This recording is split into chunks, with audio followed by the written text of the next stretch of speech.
Northman's come up a couple times here. I'm going to keep talking about it because I'm obsessed with that movie. It's so fantastic. Speaking of Nosferatu, Robert Eggers. Is that the hardest film you've had to make in your career? Is that, yeah. It sounds like that was a tough one on many levels. Yeah. Rob. Are you going back to it in your mind right now? Or are you like in your head? PTSD? Rob is a goddamn nightmare. He's very meticulous. Huh? He's a meticulous filmmaker. Yeah. I love that man, and he's incredibly talented. But it's challenging because it's almost every single scene is shot as a oneer. Like there are no cuts, and that's fine if you're doing like a small character-driven drama in in an apartment. But when you're trying to do a big epic Viking movie with 30 Vikings fighting and 200 extras, and you're still doing it with just one camera shot, Couldn't we try it a different way, Rob? Couldn't we just break it up a little bit?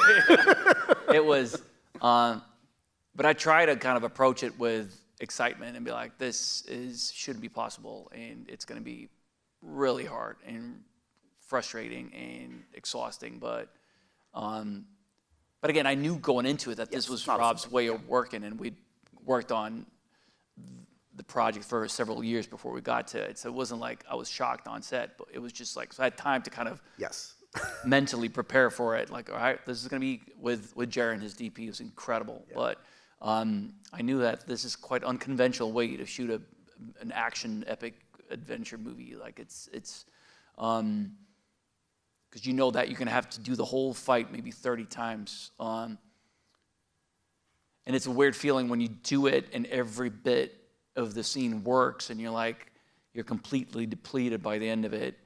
But then there was like a goat in the background doing something weird.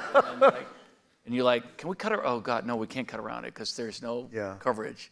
So it was physically and mentally tough. Because it was also, we shot it during lockdown. Right.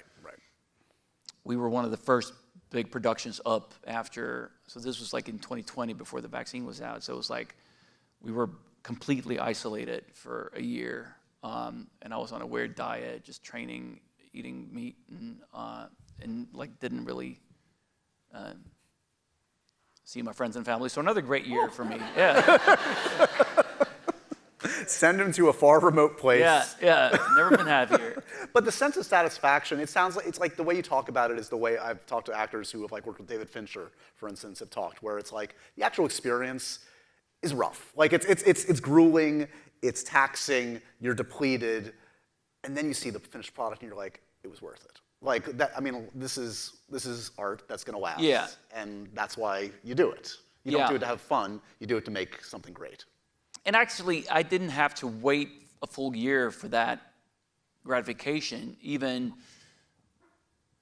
when it's like winning the Super Bowl, when you finally, on take 32, when you finally get it, and that goat is not doing something weird in the background, and Rob and Jared are happy, it's the greatest feeling ever. Because it's not like, all right, well, we got more coverage, we'll work. It's like, it worked, and then it's an extraordinary feeling, so it almost made it worth it.